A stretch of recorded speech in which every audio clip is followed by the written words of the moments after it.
What would you say to your 12-year-old self? This simple yet profound question has sent me on a journey back to childhood to find healing for today. I'm Mike Nicholson, a lifelong educator with over 25 years devoted to young minds. I'm here to celebrate those dedicated to the service of young people and to delve into how they navigate their personal healing amidst the childhood pain they witness in their daily lives. Together, we forge actionable steps to kickstart the healing journey for the young people of today. Join me as I speak with teachers, mental health professionals, coaches, and more, and uncover the wisdom they would share with their 12-year-old selves. Together, we strive to build a foundation for healing that many of us never had. So what would you say to your 12-year-old self? A special note before starting, this podcast is in no way intended to take the place of any kind of mental health assistance. We are simply having discussions about healing and learning and growing. If you need mental health attention, please seek a professional. Welcome back to your 12-year-old self. My guest today is Brian Fretwell. Brian is the founder of Finding Good, a company dedicated to helping people have more meaningful conversations. His methodology uses the science behind connection to make listening less transactional and more transformational. Brian has spent his life exploring how listening can be the most effective tool for change when we use the right questions. As a teacher in juvenile corrections, he saw how better questions can influence behaviors. As a facilitator and consultant in mining, oil, and gas companies, he helped people see how better listening can help save lives. And today, he works with individuals, entire school districts, and large organizations to develop stronger connections through the power of questions. His TEDx has generated over 2.5 million views. His TikTok videos are viewed by millions monthly. And his book, Experts of Our Potential, is widely popular as Brian is a natural, compelling, and engaging storyteller. So my guest today is Brian Fretwell. He's an author. He's a business coach. He's a speaker. We had a very interesting conversation. A little bit what I shared with him, I'll share with you all. Is the way I find guests is I'm on social media and there's content that jumps out at me. There's certain things people say that make me have to speak to that person. And I'm so happy he said yes. Like there's a couple of things that he said where they just rung a little different for me when I would follow or look at his content. So that's what got me to him, and I was happy that he came on. We had some great conversations. With talking to him, because he's a very excitable guy. It was a little bit like herding cats. He does get all over the place.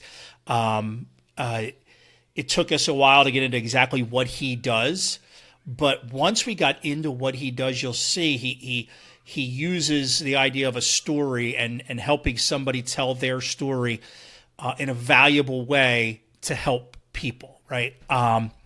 And help both people, whoever, the coach and the person being coached.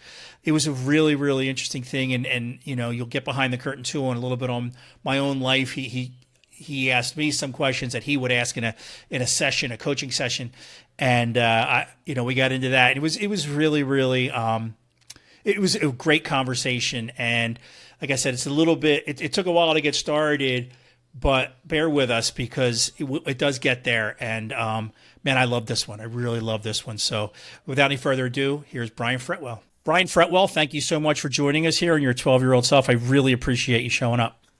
Yeah, Mike, thanks for having me. Looking forward to a bit of a conversation. Yeah, I'm really, really interested in talking to you. So a little bit of a behind the curtain thing for me when I'm looking for people to be on this podcast.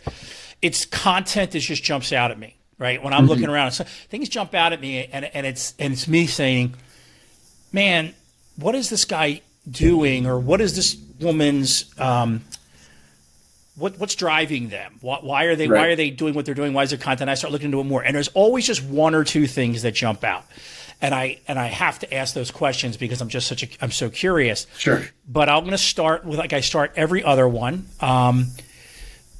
every other podcast. Tell me about your life when you were 12 years old. Yes, thinking about this question, I to be honest, I didn't. I knew the question was coming of like, what would you tell your 12-year-old self? But I was just doing prep for this in the last half hour and realized that question. I think about it in terms of, how we tell our story is important. Yeah. And so much of what we do in our work is really like how we're telling our story, and do we tell it in a way that has value for the other person? Um, More into that later, I'm sure. But so when I think about that through that lens as a 12-year-old, and something that's really interesting kind of recently is like, I was a bit fearless, from the standpoint of like, I remember like we would have, when I was 12, I believe it was right when I was 12, there was a newspaper route, and I picked up a newspaper route to make some money, and there was a contest of like who could sell the most newspapers.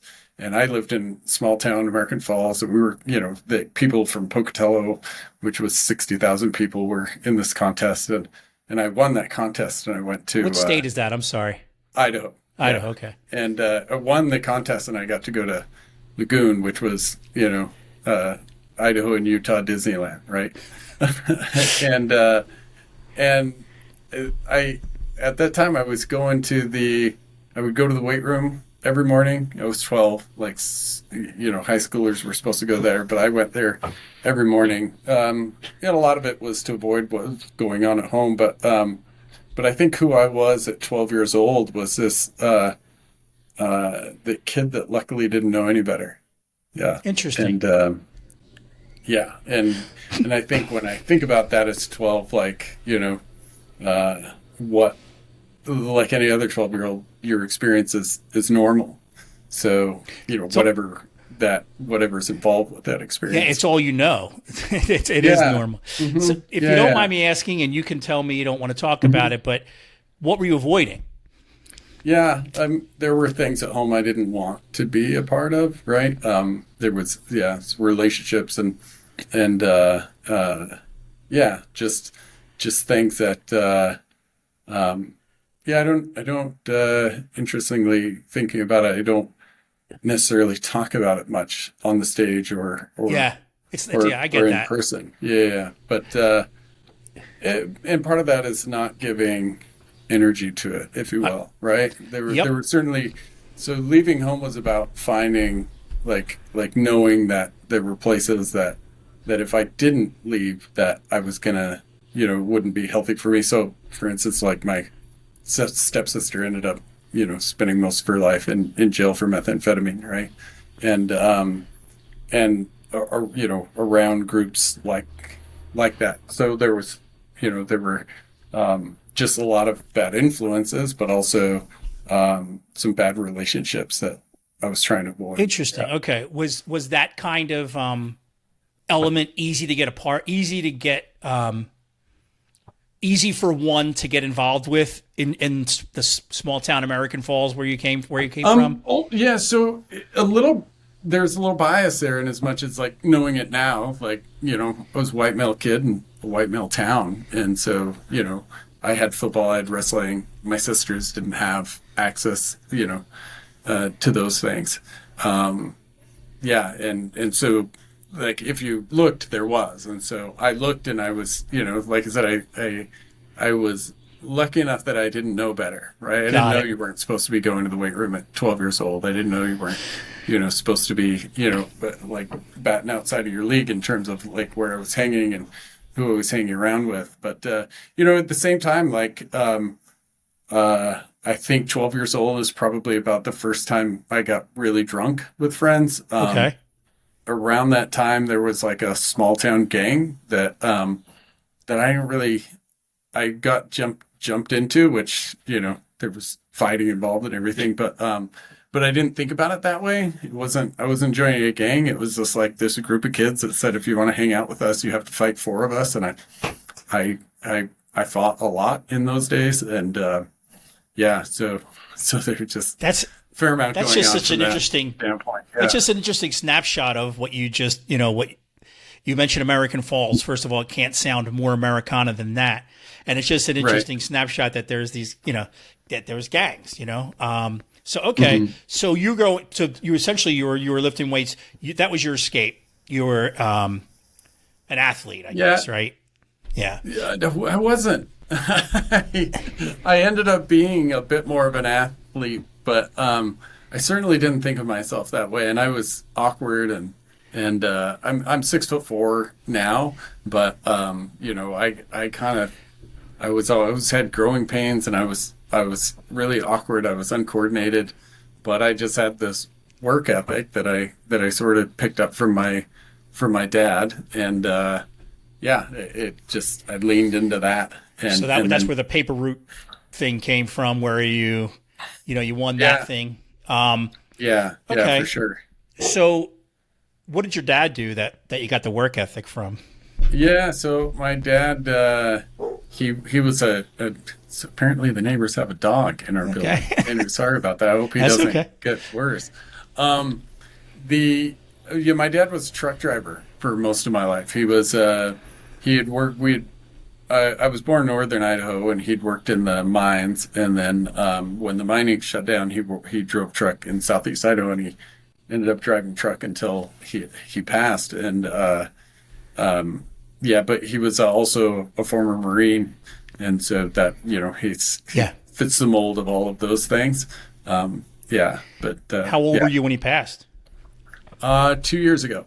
Yeah, Oh man, I'm so sorry. I'm sorry. yeah, no worries. Yeah, Okay, so yeah. It's actually kind of rooted in where the term "finding good" came from for the business. Like, let's hear it. What do you, yeah, yeah. So my dad ended up taking his own life oh man. about 2.5 years ago in the middle of us building this this whole what we now call a coaching framework, but that is all based on the science of connection, right?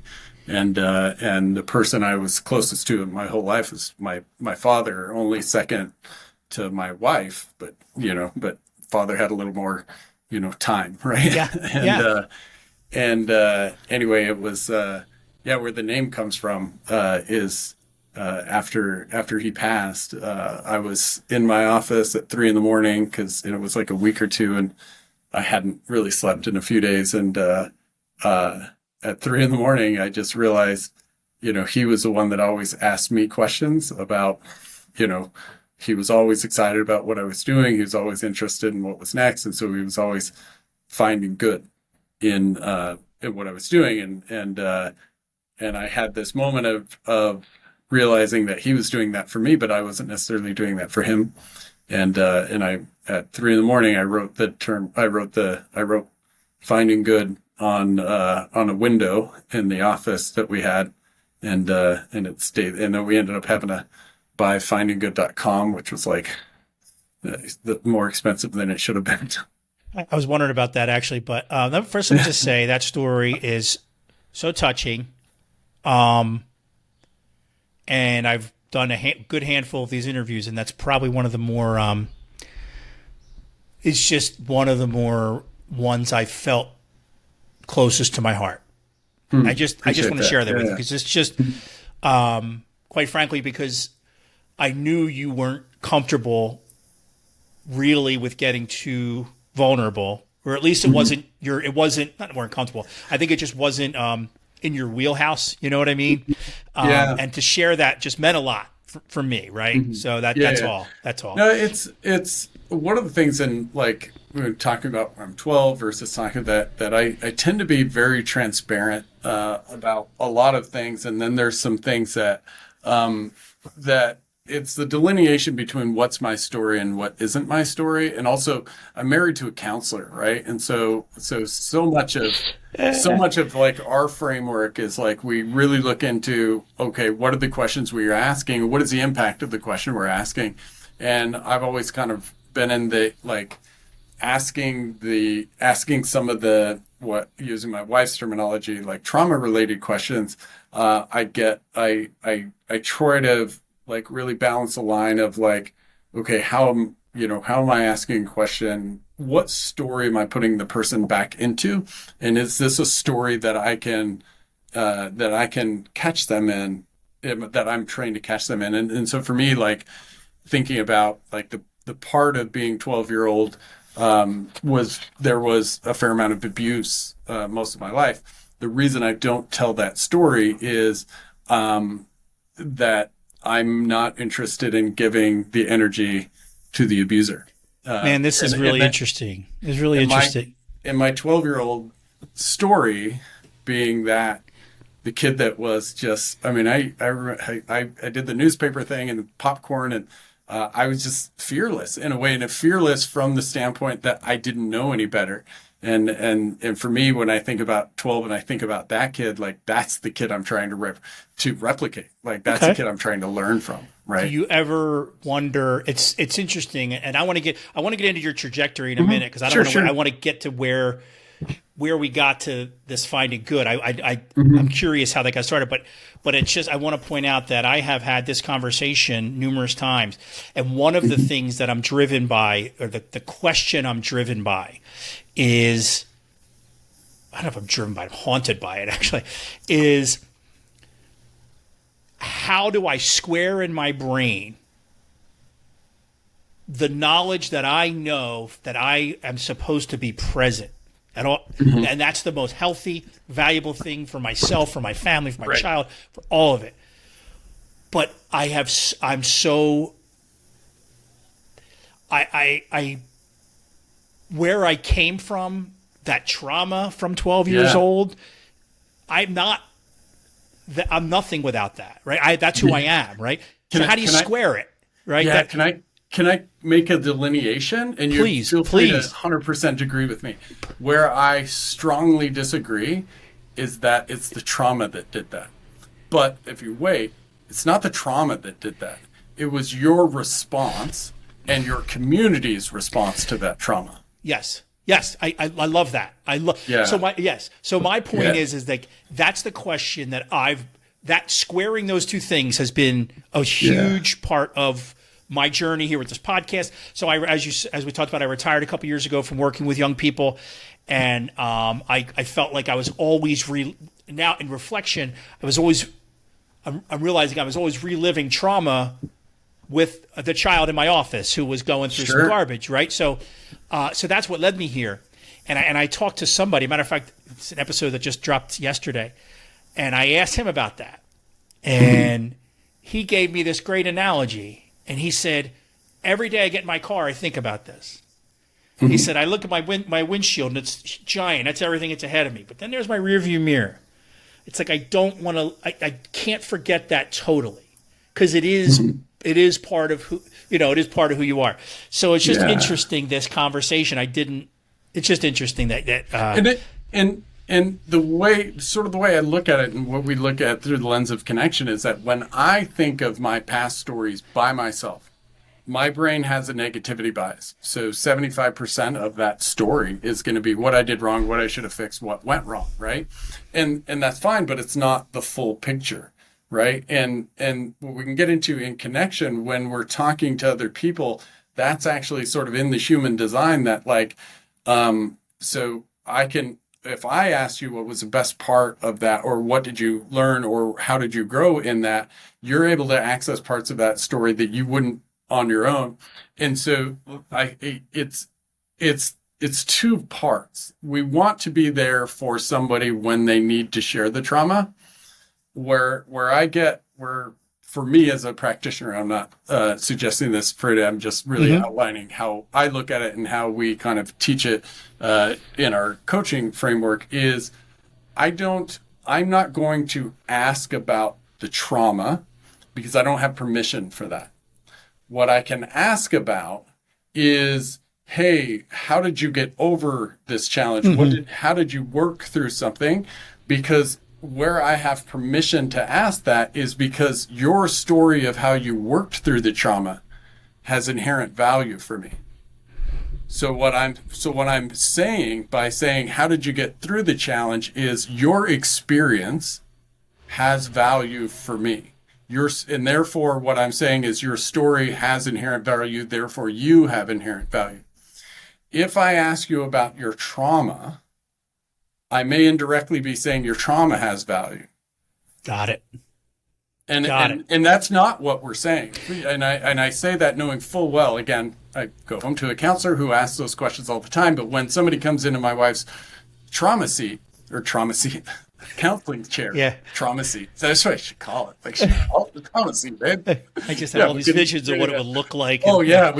Anyway, there's so many trauma seats I've been in my life. Right?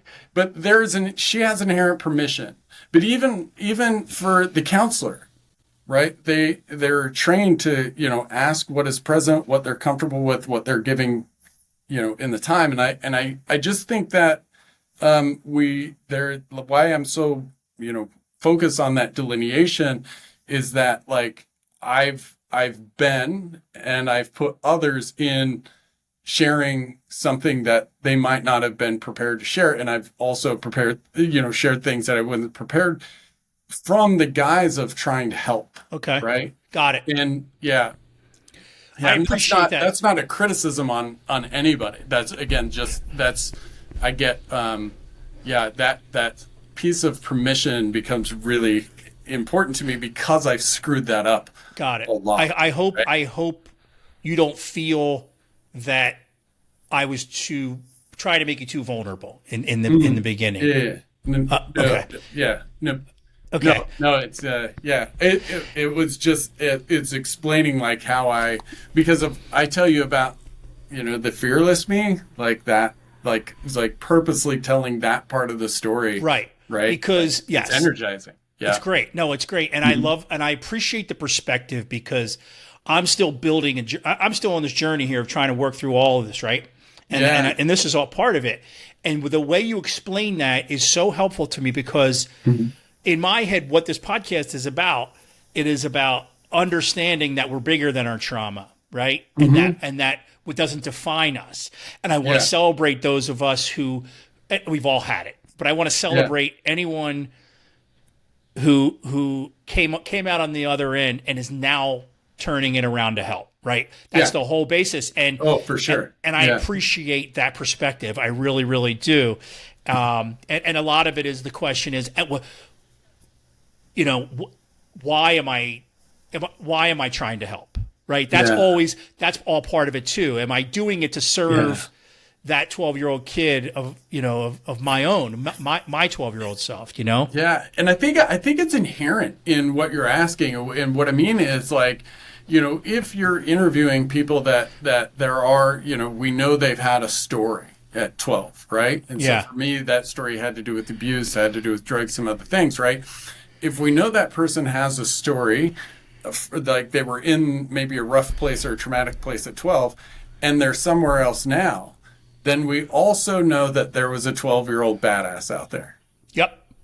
Right? And and I feel like that's the actual, like, that's the question you're asking. No, it's interesting, Tell me about that. Tell me about that resilient, tough, hopeful, like, and that's the 12-year-old that I want people to think about because, that's for me when I was in juvenile corrections, those are the kids that you saw. Like they were locked up, they were incarcerated, they made some crap mistakes, but man, I saw some genius kids, some brilliant kids, some kids that cared more than most kids I knew, that had more self-awareness and understanding than 40-year-olds I've met.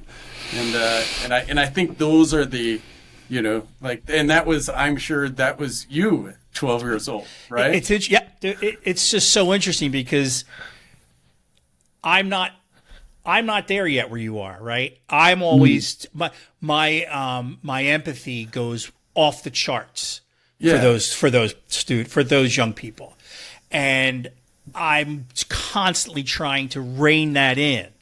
That's what you're saying. To go, well, let's not make that who they are. Let's not, what I mean? That's not their whole story, as you would say. So. Yeah. So before we go any further, I just want to go. Sure. I just want to get you through your trajectory because I want to get to the point where you built this company. I'll derail us this whole hour. Yeah, that's okay. That's okay. Nothing linear works in my brain. I'm very circular. So, well, the more you're talking now, because I've read about you, my audience doesn't know anything about you. Sure. So it's some of what you're saying is clicking in my head, but I want to try to put us on a little track here. So you go to high school, you play some sports. Were you a good high school student? No. I did well enough. I mean, like I was intelligent. Like matter of fact, I think when I was like in fourth grade, I was tested for IQ, and I was supposed to go into the advanced learners program, but I didn't get in there because of my behavior. And then I knew I could show up to classes and just get enough done. I never did homework. But I also knew that I was going to go to college kind of in the back of my head. And it was really staying in sports. And there's a story that is actually in the forefront of the book I'm writing right now, that like my whole like my whole appreciation for questions, and to some degree my trajectory sort of, I attribute it to one coach, but it was really multiple adults in my life. But Coach Bob, who's a real person, he was in his 60s. He's since passed away. Told the Coach Bob story a lot, but it's fundamental. I was at 14. I was working out in the mornings and going to football practice in the summer, which was voluntary. But I was uncoordinated, and I was goofy is the best way to put it. I tell people it was like a brand new giraffe, you know, I you love see it that. on Yeah.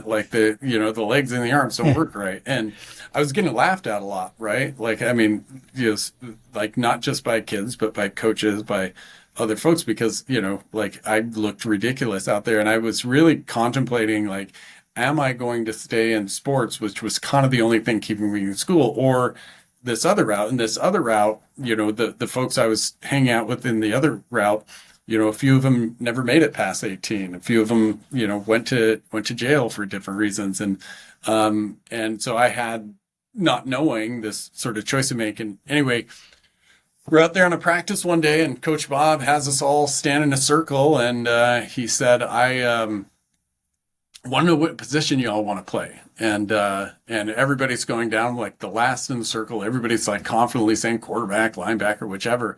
And he got to me, and I kind of froze. And in my head, I was like, I don't want to be the water boy. Like, I'd just like to be on the field, maybe.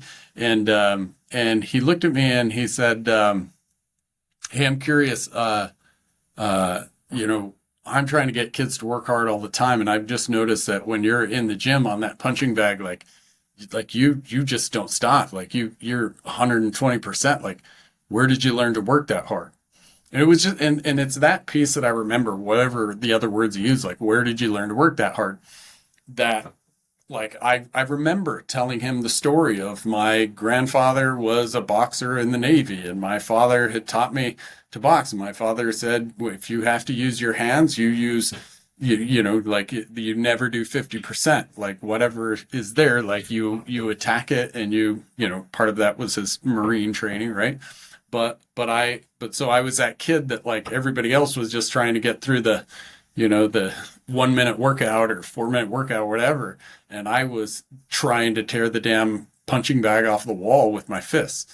And when he asked me that question, I feel like that was one of the first times that my story had value. Wow. Okay. That's a great story. I just can't help but think how many Brian Fretwells I've met over the years. In that, there were so many students, and I was taken by them. A lot of the overachiever type teachers couldn't stand him, right? Because I went, oh, this kid's going to be fine. He's got intelligence. He knows exactly what he needs to do. That's what it sounds like you, right? You were intelligent enough that you knew what you needed to do to get to college, but Right. you just weren't a great student, right? Mm-hmm. So, what did you go to college for?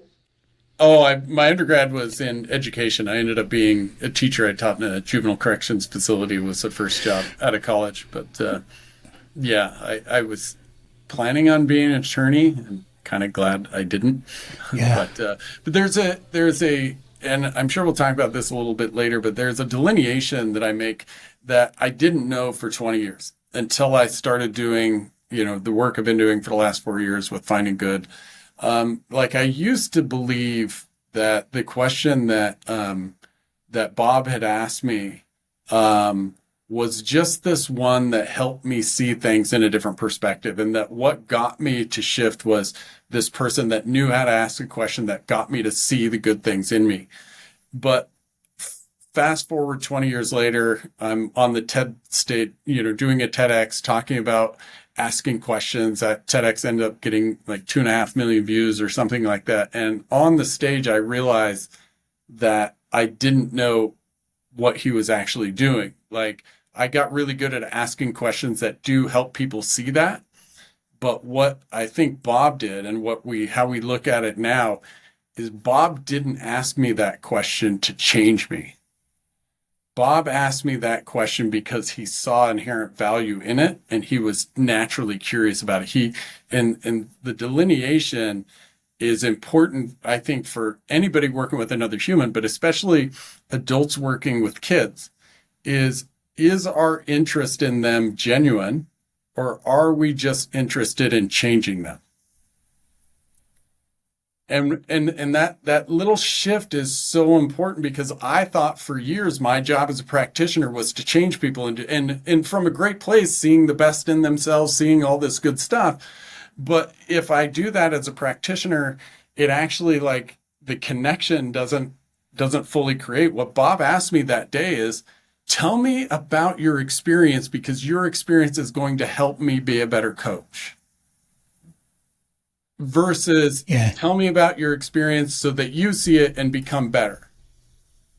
Right? Yeah. And there's plenty of times you're going to do that second one where I'm interested in changing you, I'm trying to change you. But I think what I've discovered and really am kind of committed to now is this idea that, like, why we're so disconnected is we spend a lot of time being interested in changing people and not a lot of time finding the interesting pieces in their story that can change us. So would you agree, though, that Bob it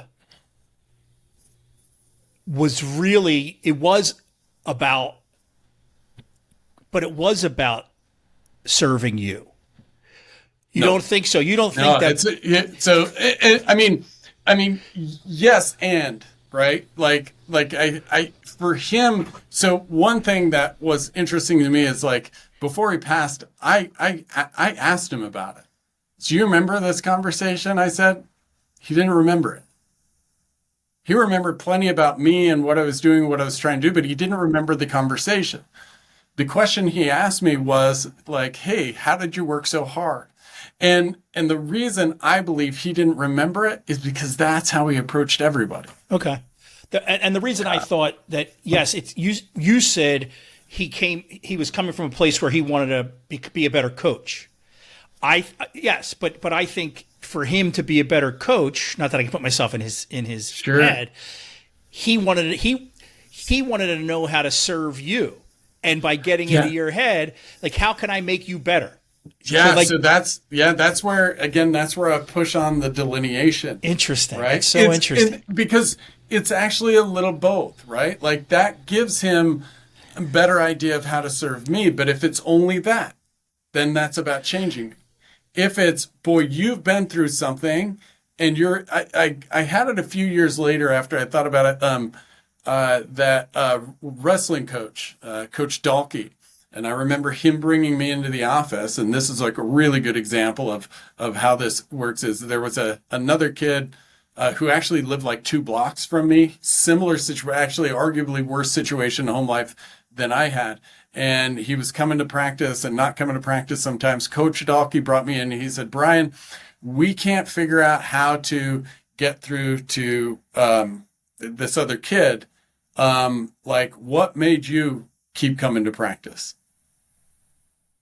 And that question is, tell me how tell me about this good thing you did so we can use that story to help someone else.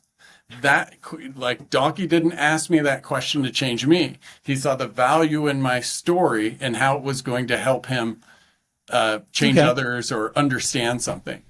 Interesting. And this is we've not been taught to help this way. And we can walk through some of the science of, like, why this is so important. But, like, we've been taught to both listen and help in a one-directional fashion. Okay, we've been dancing around what you do. So do me a favor, explain to me now. So you started this business. I guess sounds like with your dad. But we don't have to get into all that. Mm-hmm. What is it that you do with your business, and get into the summer science about it because we've been dancing around it. Sure. Yeah. So we have a coaching framework that's questions based, that's built on the science of connection.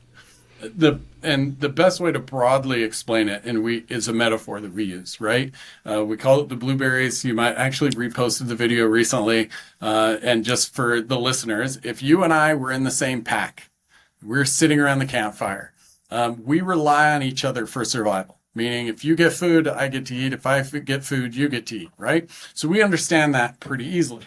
Now, in this metaphor, if you run out and get a bunch of blueberries and come back, that increases our chances of survival, right? I get to eat the blueberries, and I say, that's awesome, Mike. You're great for getting the blueberries. And that's sort of what we think about this exchange, that like as a pack, like how we survive is you get food or I get food. But that's only half the story. And why we know it's only half the story is because your brain needs connection at the same level it needs food and water, right? And why does it need connection is the second half of the story. When you come back with the blueberries and we eat, for me to increase the chances that I survive, I need the story of everything you did to successfully get those blueberries. I need to know where they are. I need to know how you found them. I need to know how you did it and didn't get eaten by the bear. I needed to know how you pushed through when you weren't confident. Like every part of that experience is what helps me paint the map in my head about how I can do it. So you got to find the good. Yeah. Yeah. The value, your experience, the valuable experience is how you were successful, how you overcame a challenge, how you got something, because I'm likely going to have to do the same myself. Okay. Yeah.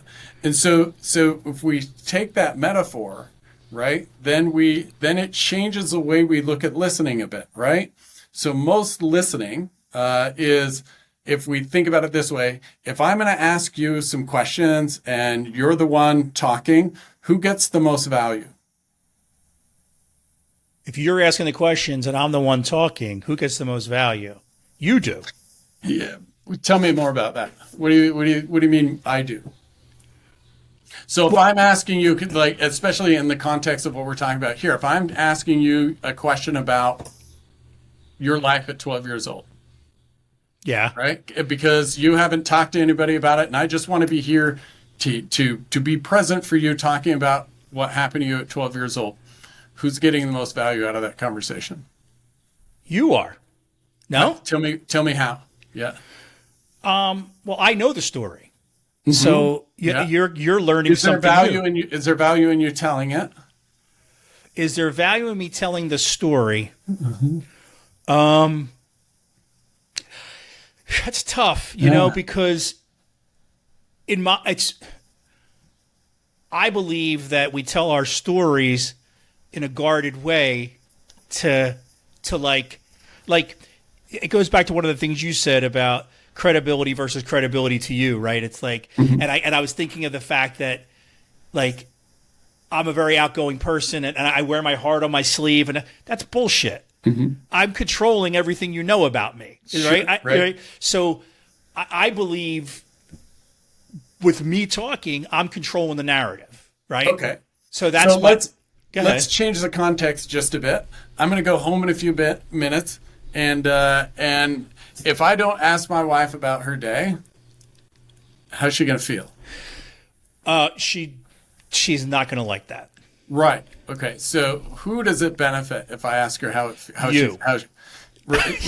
Does it, well, maybe long term. Yes. But like when she's talking, why is she going to be mad that I don't let her talk? Because that's her way of connecting. That's her way of connecting with you. So this is like, if you're talking, if I'm asking you a question and you're talking, you get the benefit of thinking I give a shit about you. Yes. Right? Yep. So, is swearing okay? I just did, so it's okay. All right. Okay. So when I say like who gets the benefit, it's like the benefit is you get to tell your story. The challenge with that, and I love the example of like, how was your day? It's like, the benefit to me might be secondary, like you feel closer to me or I get something later. But in the interaction, in listening to her day, she's getting the benefit, but like I have to actually work to stay interested. Are you tracking with me? Yes. Now, if I make a subtle shift, right? Because what I've done when I said, tell me about your day, is she can tell any story she wants. And I will almost use the word victim, right? I'm going to be there for You're the trauma chair. Yeah. The trauma chair. Like, exactly. The trauma chair. Yeah. But when you go get blueberries and come back, I know the value in the story you're giving me. So you're able to re-look at the story because, by the way, when you get blueberries and come back, your brain is just saying, here's where I screwed up, here's where I could have done better, here's what I should have improved. When I ask you, tell me how you found them, then your brain does something it doesn't do on its own, which is re-look at that story. Oh, I did this, and I got over this, and I did that. When I ask my wife, how was your day, right, without context, without directing her, what am I going to get? Well, her brain is negatively biased and has efficiency. So here's a pain in the ass client. Here's a billing issue I had. Yeah. And now I've re-engaged or I've replayed that negative story for her. If I switch it and say, tell me the most interesting patient you worked with today. Now I'm getting value immediately from the story, and she's replaying a story that is going to benefit her. The exchange is equal now. Okay. I don't feel like I'm in the prison where I have to listen to her for 10 or 15 minutes and then she has to listen to me for an equal amount of time. I'm getting the story. Like I'm not telling her to change the story. I'm asking a question to get to understand the part of the story that like A, she's not as likely to say on her own, but B is going to help her feel interested, engaged, and be engaging and interesting to me. So let me ask you again. Who gets the value in that? Both. Okay. Yeah. So what we call that is, and this is where connection happens, is an equal exchange of value. See, there's a really cool Hidden Brain podcast, Hidden Brain episode the other day, and they were talking about listening. And one of the things that came out of that podcast was a person's ability to tell their story clearly and effectively relies 50% on what's happening with the listener, right? So we as a society, we teach how to tell your story, how to clarify, whether you're in business and clarifying your story, or you're telling your story in your job or in networking or in your, like we spend so much time on how to tell the story. What we don't spend time on is how to use questions so someone can tell their story in a way that's clear and engaging.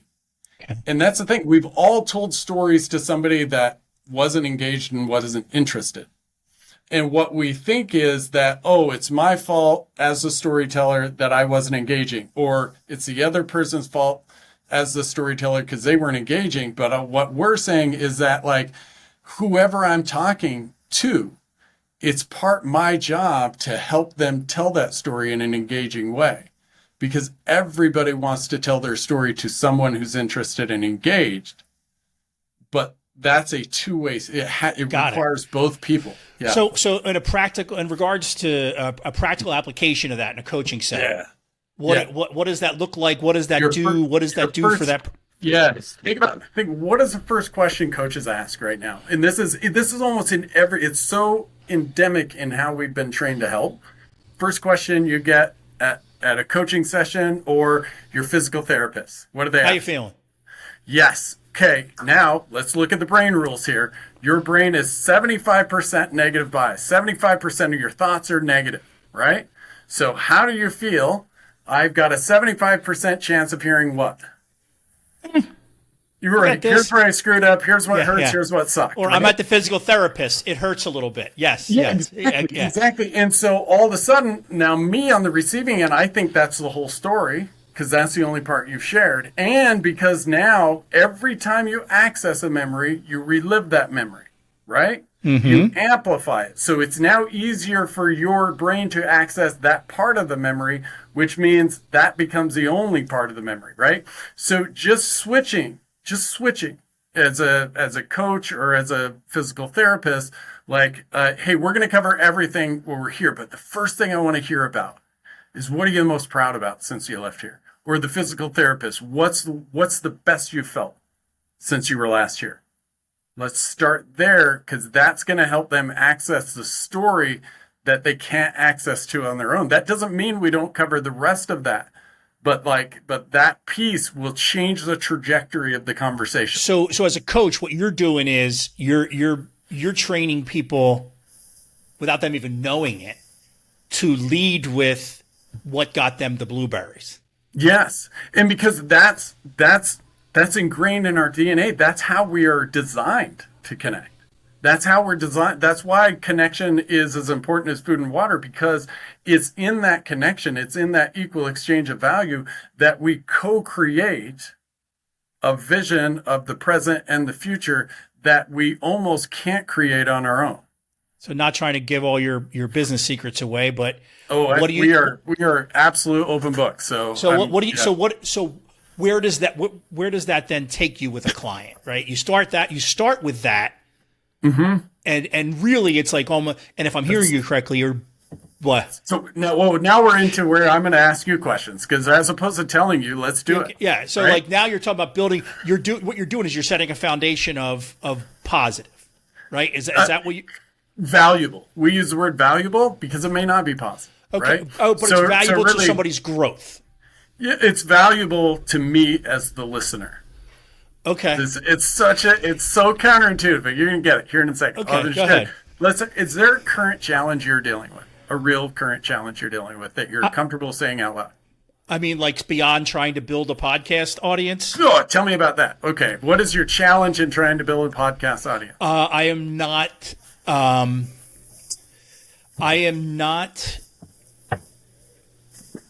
Engaging in social media the way I know I need to, even though I don't know exactly what to do, but I know that I need to, is not something that comes natural to me. I will sit here and edit all day and try to make stuff look good, sound good, everything else. But I know I want it to grow. I want people to hear what we have to say. I think what we're saying, these are really important conversations. Yeah. That's my biggest challenge is that. Yeah, so it sounds like the biggest challenge is I know I need to engage in social media. I know I need to grow it, and that's not happening. Is that a fair assessment? Well, yeah, and it's also I've only been going for like 6 months. Sure. It's almost like it's an issue, but I haven't even started trying yet, and probably because I'm still building, and I'm probably making excuses for myself to not jump into it, right? Okay, so we're gonna pause because we're gonna jump out meta and jump back in the conversation a couple of times. But I'm just gonna reiterate just the basis of what you had said of the idea that you want to do more social media and you've not, and there's a bit of frustration just kind of in the growth bit, and I want to stop there and I want the listener of this to ask themselves how many ideas are going through the listener's head of what Mike should do right now. Because what happens, the first thing that happens when we hear somebody has a problem or a challenge is we run 1,000 different pieces of advice or opinion through our head. And most of us, and I was like maybe, culprit number one, we like that advice starts coming out of my mouth as soon as I think about it, right? And because I could sit here and tell you, Mike, you should do this and you try this. I've got 180,000 followers on TikTok. Let me tell you what you should do, right? And if I do that right now, your eyes are going to gloss over. You're going to give me the active listening face, and in the back of your head, you're probably going to say some dirty words, right? Yeah. Shut up, buddy. So here's where we're going to go, right? If you were able to do this, right? So here, I wanted to do this more, or I want to spend more time on social media. I want to reach out and I want to grow this. Is it okay if I ask you a few questions to kind of deepen my understanding of it from your perspective? Yep. So the first question is, if you were able to do that, what would you have more of? Say you were getting that reach, you were doing the social media like you want. What would you actually have more of? I believe my answer is time. Tell me about time. Yeah. So my goal is to build something where I don't have to go into, I'm retired, but I still have a job, a different job. Right. I've learned the value of having breakfast with my daughter and dinner with my family. Yeah. And every time I get uncomfortable or every time I think about growing, I think about the struggle that's going to come with it. That's what pushes me through it. So it's time to live the life I want to live on my terms, that where I can have the best experience with my family. Yeah, so just to clarify, if I'm able to go on social media and if I'm able to grow it, you'll have more time and time sounds like autonomy is a better word. Autonomy is the better word. Okay. Yeah. And so I'm going to do the second pause because we did the first step. You said the problem, and the second step was just a quick question of what do you have more of? What's the difference in talking about having autonomy versus talking about this not doing enough social media? Is there any difference right now when you think about that autonomy? Well, that's a tough question. What's the difference between not having the autonomy that I'm looking for and not being... Yeah, sorry, let me say it better. No, please do. Your energy state when you were talking about, I got to do social media and I got to do this. Yeah. And then your energy state when you said autonomy. What's the difference? Because oh my God. Anybody... Yeah, it's so clear, right? It's basically I'm explaining to you what rapture is for me, yeah, and then at the same time explaining I need to go through the fires of hell to get it. Right. Yeah. Right? So, and what's interesting is if you heard if like as you were saying the problem, you immediately kind of went into, and this isn't saying it just with any judgment, like justification. Well, I knew, and I'm new, and I'm blah, blah, blah. Yeah. Like there was a talking energy, and then when you went in and said it's time, and then I said time, and you said autonomy, there was nothing else. Like it was autonomy, right? And so I journal it every day. Yeah, every day in my journal. There's a certainty, and now so the first thing to point out was like that problem and autonomy, they're the same thing. But if I'm only thinking about the problem, it's essentially like my brain. That's a social threat. My brain treats social threat and physical threat the same. So this is like being run from a bear. And if I'm only thinking about the thing that I want to get rid of, I'm not doing social media, I'm not doing this, then I miss opportunities for autonomy. Because when you're running from a bear, the part of your brain, the intellectual part that that would look around and say, I wonder if that's a black bear or a brown bear, that shuts off naturally. Right? Yeah. Like, and because but it also shuts off when I'm only thinking about the problem and I'm not thinking about what I can have more of. Now I got one other question for you. Okay. That's going to kind of show you into the process. I want you to, Mike, and this is kind of predicated on if I was to help you with this problem, what would be very helpful for me to understand, and also helpful for me to understand because even though I have social media following, like what you talked about in your problem and also this sense of autonomy are both things that I can certainly relate to and that I want more of in my life, right? So with that idea, tell me in the last year, when you think about having this real sense of autonomy, can you tell me the day in the last year that you most felt that sense of autonomy?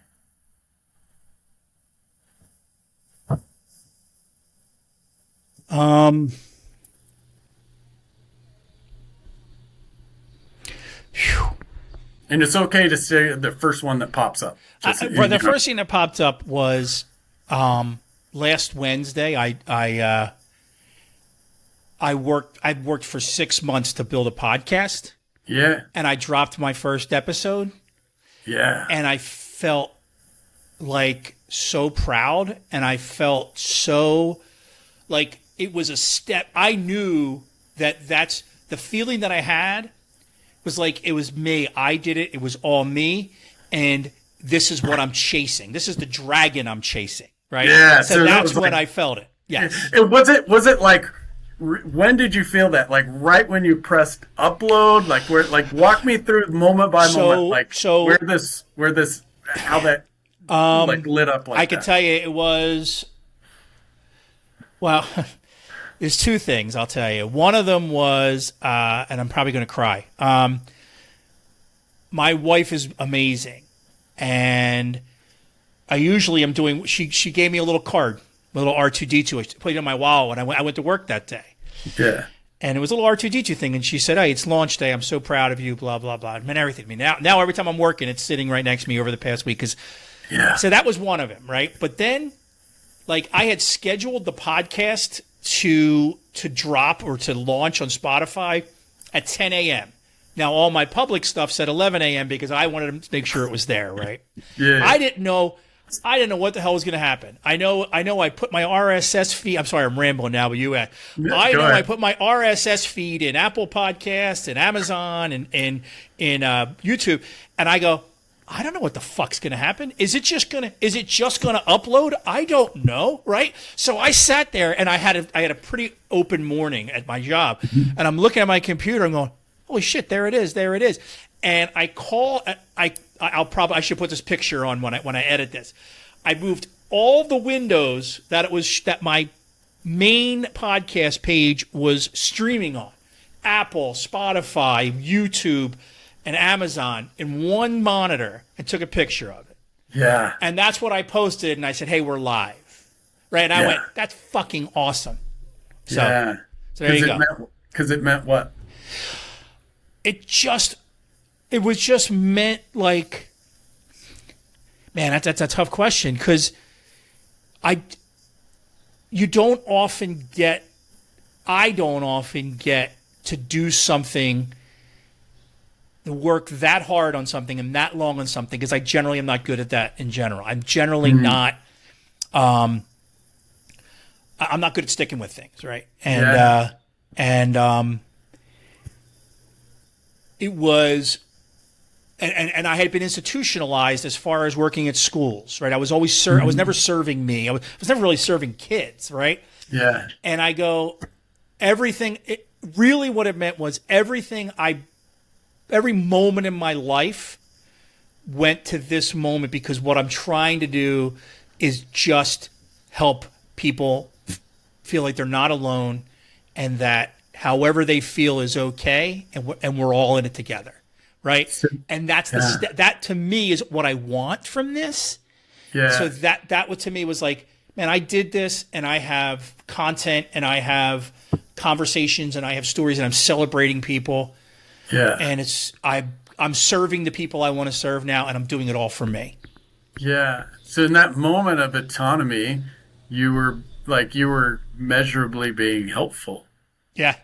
Like that moment meant like I have a tangible representation of being helpful, which required a lot of resilience, which was almost outside of character for you, right? And it was driven from the support of your wife and everything, right? Yeah. So thank you for letting me ask you those questions. Yeah. But there's a few things I want to unpack here.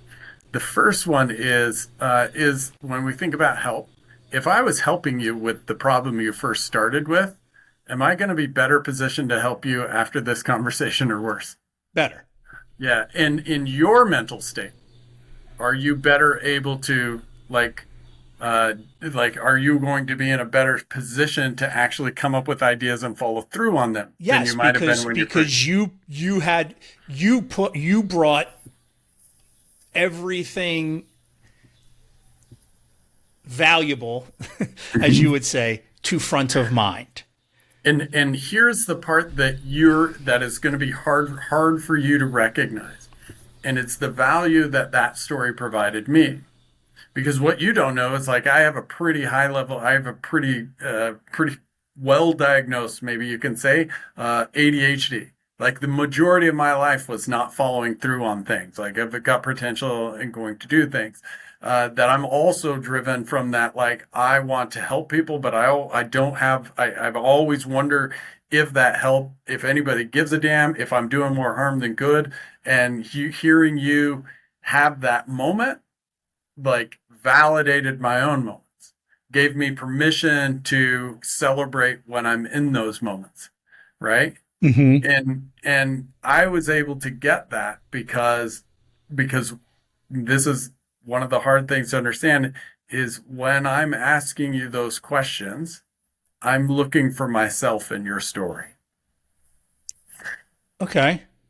And there's whoever's listening to this right now have probably taken different parts of the story for them, or rather saw themselves in different parts of your story, Um, right? it's interesting you say that, and I have a question, but it's interesting you say that. Like,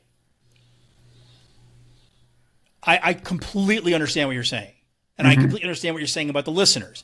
Because in my head, what I'm trying to do is what the greatest songwriters have ever done for me.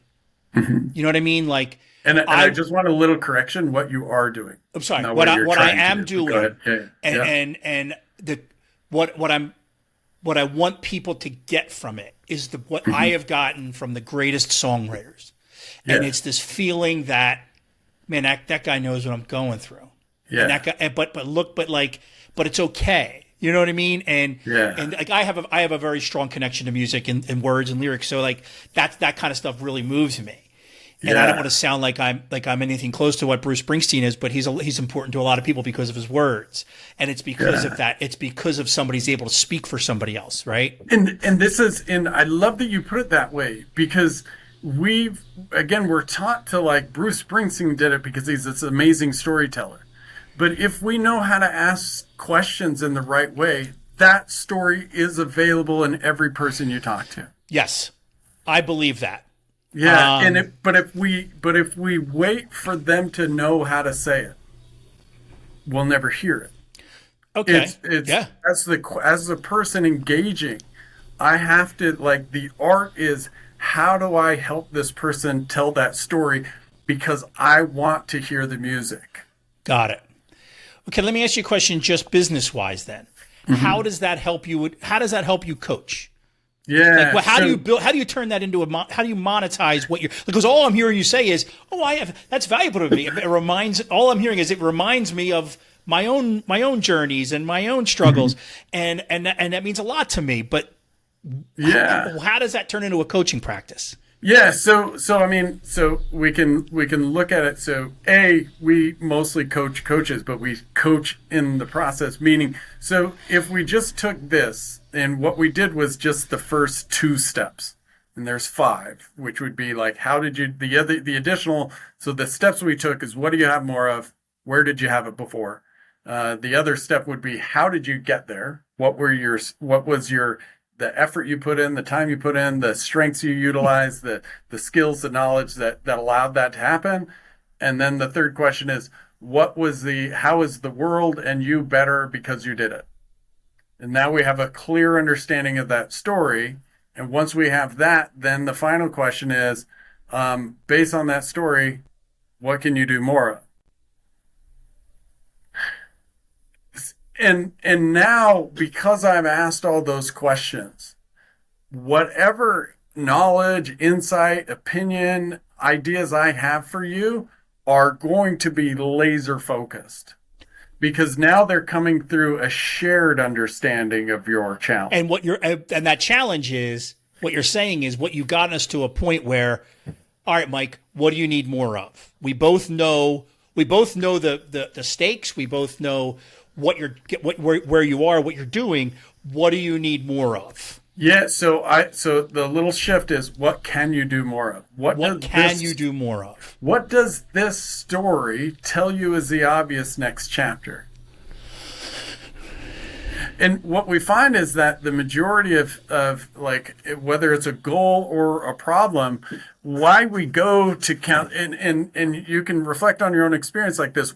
So many times we go to a counselor or coach or someone else, and halfway through the discussion, we come up with the idea, right? Yeah. And so this is amplifying that process. The reason we can't come up with the reason we come up with the idea in front of a coach or a counselor is because once our story now is less hidden, it has value, right? Once it's out in the world, then my brain can relax because it's not feeling disconnection, and all of a sudden these ideas come up. What we're doing is fast forwarding that process, so that, like, so now it's oh, okay, now we're working from the story that you already believe in, right? Hmm. Not working from a deficit. So, oh, if I get rid of this problem, then I'll be happy. Mm-mm. Tell me where you were happy so we know where to start and we can do more of it, right? Yeah, it's great. And so the like we teach that. So what we do as a business is like we have three levels in what we call transformational listening. The first level is about approaching challenges and goals and like changing sort of this our initial approach to helping, right? Is we're actually saying, hey, as the person that we may be trying to help, I'm going to ask you to help me first. And what's cool about this is like 80% of people report they will wait till the last minute to ask for help and they don't like the experience, right? Nobody likes to ask for help. So what we do is we shift and we say, help me. It can be help me understand, help me clarify. 75% of people report not only do they enjoy giving help, but they also enjoy the experience, right? And so what we did just in our interaction, as I was saying, help me, and what you help me do at the base level, and everybody else that listened to it is feel a little better. Because I couldn't help it. Like I was watching you talk about, like I did this and I press this button and I'm getting all excited. And I'm help me feel better is what's happening by help me understand the story, right? So we start on that platform, and then that sort of revolutionizes how we approach goals and problems and challenges in a way that makes it so much more efficient. And we teach this even to salespeople, and you cut your sales cycle down in half. I was talking today with this lady that does Gestalt therapy, right? Or Gestalt. It wasn't the therapy. She wasn't a therapist. She was actually like a breathing technique and stuff she was doing that was Gestalt based. And she said, I cannot figure out. I'm trying to communicate to the client what this is because she says Gestalt. We're in Idaho. They don't know what the hell that means, right? And I said, okay, well, like, how does Gestalt, like, tell me about your experience with it? She said, well, I feel like I'm free and I can let go. And I said, well, what if you asked your people, when was the last time you felt like you were free and you were let go? And now you get their experience, which helps you understand. It helps you, it furthers your vocabulary of what that is. And now you can say, oh, I do a thing that is like the thing you talked about. And here we can go. It's getting the other person's experience first, because now the other person gets to talk, the other person gets to feel heard, and then we can work with each other in a much more effective way. Connection then helps. Connection first. Connection first, but you build on that. That's great, man. Yeah, That's great. connection. Because think about the opposite. Like if you went to a networking event or some new place, we're all like caught up in like, oh shit, I hope I can tell my story right. Like I'm practicing my elevator pitch. But what happens when you turn into the person that makes everybody feel like they told their story magnificently, right? They're going to remember that experience much more, and more importantly, because I hate networking. I hate, I'm really uncomfortable in those. I used to be uncomfortable. Now I get excited because I'm like, oh, I'm gonna hear a story. Like last night, I went to a bunch of scientists in a sustainability conference, and I got stories about like, how they converted some Tesla battery into doing something else, and I don't know what the hell they were talking about, but it was. I mean, I was like watching these people light up was super fun. And that charges your battery at the very minimum, charges your Yeah, battery, but it gives you a platform on which to start building something together. yeah, because we are, the energy we're sharing in a room. Like if you walk in a room and everybody's anxious and everybody's kind of upset, it doesn't take too long for you to be anxious and upset, Yeah. because we have these Yep. mirror neurons kind of working away, right? The mirroring effect, I think is the term they use now, right? And so we're doing the same thing. Like, tell me the coolest thing that happened. So like somebody will say, I'm in this job. Ooh, tell me about the best parts of that job. Tell me about like where you're most engaged in that job. Like, don't Interesting. just tell me what you do, because I kind of like that doesn't have as much value for me. But tell me where you're engaged. That has value for me, right? Yeah, it's a subtle but important shift that quite frankly feels really selfish the first few times you do it. And that's the part that I'm now just coming to understand. It's like now that I ask how you do it with like, it makes sense now, but at first I just couldn't understand why you'd say, well, that's valuable to me. It's like, well, you're Yeah. coaching somebody. Great that that's valuable to you, but what about them? Yeah, You know what I mean? yeah, but here's the question. Underneath any, I don't give a shit what you're coaching for, whether you're coaching for kids or trauma or whatever. The baseline experience that your client has to have is the feeling that their story has value, Yep. Okay. right? Love it. And Yep. that is really hard to do if you haven't found the value in their story for you. That's amazing. That's amazing. It's Thank you such so, a man. That's it's this amazing. counterintuitive thing, but like it's necessary, and it so fundamentally changes the dynamic for both people. That's great. All right, we're gonna have to stop now, but so I have to ask my Right. question. Yeah, Yeah. we're all over the place. You're like it's like herding cats with you over here. Yeah, fair. Understandable. But all good, all good. Yeah. So as I ask everybody, I'll give you a little background. About 7 months ago, I was online and I was just looking at reels on Instagram, and there was one with this, sappy music playing in the back, and it's just a bunch of text, and it said, "Hey, my therapist gave me this exercise to do," and it said, "Imagine yourself standing outside the bedroom of your 12-year-old self. What would you go in and say?" Right? And that question, that reel cut through me, right? It was just something so visceral when I read it. I almost didn't get through. Like I remember I texted to one of my friends who's a school psychologist, and we share a lot like that.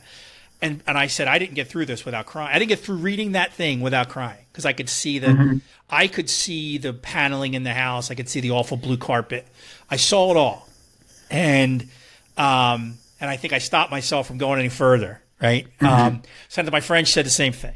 So anyway, that's where this whole thing started. I was like, I want to have it. I want to have this conversation with people because, and it just led to a whole journey, which led us to the meeting.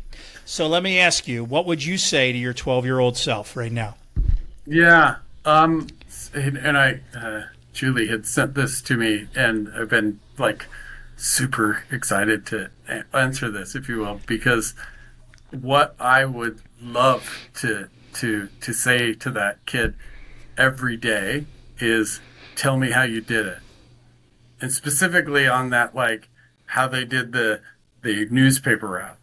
Because that like I could like if I could have myself telling myself how I got out of bed at 5 a.m. as a 12-year-old and went and knocked on every door and didn't give a shit about what anybody says, and I was so proud every time somebody signed the paper, like man, I could hear it every day, and I know that the handful of times that kid got to tell that story, the 45-year-old adult remembers every one. And if I was in the room with that kid, I would ask him that, and I would ask him about his story for every single second I had with him. It's so amazing. It's so amazing because that was so genuine. You know what I mean? And like, you're the only, like, you didn't offer any advice, and that's okay. I've asked a lot of people this on camera and not, and you're the first person that just wanted to hear from that 12-year-old kid. And it just really, man, that was great. And no judgment on anybody else's responses, but I don't want to give him advice because there's nothing fucking wrong with him. Yeah. Yeah. I love it, man. He doesn't need anything except for to be heard. Yeah. Oh my God, that's so great. And I think you just gave me the answer to my next thing. If any of us that are working with young people what do they need? What can we do for them? Oh, just like curiosity. The same curiosity that got you in there, right? Like what do you wish people would have asked you? What are the parts when you were growing up that weren't seen, like the things that you loved, the things you cared about, the things you were proud about, the strengths you have, like, get curious about those, because as a practitioner, it will make the job exponentially more sustainable, because the stories they can tell you every day will breathe life into your practice. And I can tell you, as somebody that taught in a juvenile corrections facility and got extremely burnt out, somebody who's been a consultant, and I used to be on the road for 45 weeks a year delivering stuff I was super passionate about, but that burnt me to the ground, is what I was doing wrong is being interested in changing. And once we make that shift to be like part of it, it's not the whole thing, but there is a very specific and measurable part where I'm finding there's, so like, tell me about what you're proud about. Tell me what you're good at. Tell me the best thing that happened in the week. That story makes the other person feel valuable, and it breathes life, that like it'll create a sense of resiliency you didn't know you had. Because what's happening when you hear that story is you're giving your own story validation, because you're finding yourself in their struggle, you're finding yourself in their care, and that the benefit isn't just to them, it's to you. And Brian, thank you so much for joining us, man. This is a great conversation. I really appreciate it. And yeah. Well, thanks for being the guinea pig. No, of course. I'm happy to do it. I'm happy to do it. Have a great one, man. Yeah, you too. Appreciate it.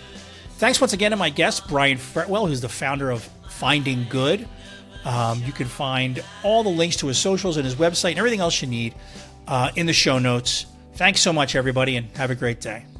Please don't forget to subscribe or rate the show or leave a comment or a review.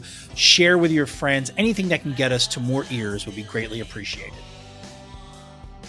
Your 12-Year-Old Self is a Fairmount Media production, and it's hosted, written, and produced by me, Mike Nicholson. Questions, comments, guest suggestions can be emailed to your12yearoldself@gmail.com. That's your 12-year-old self with the number 12 at gmail.com. The theme song is Never a Worthless Moon by Yawns. Logo design by Rose Bear Arts. Digital marketing consulting by Krista Lemon. Social media consulting by Jessica Hawk.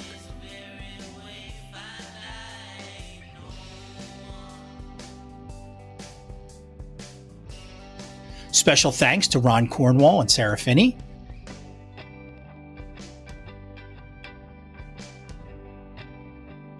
And my profound gratitude goes out to my wife, Courtney.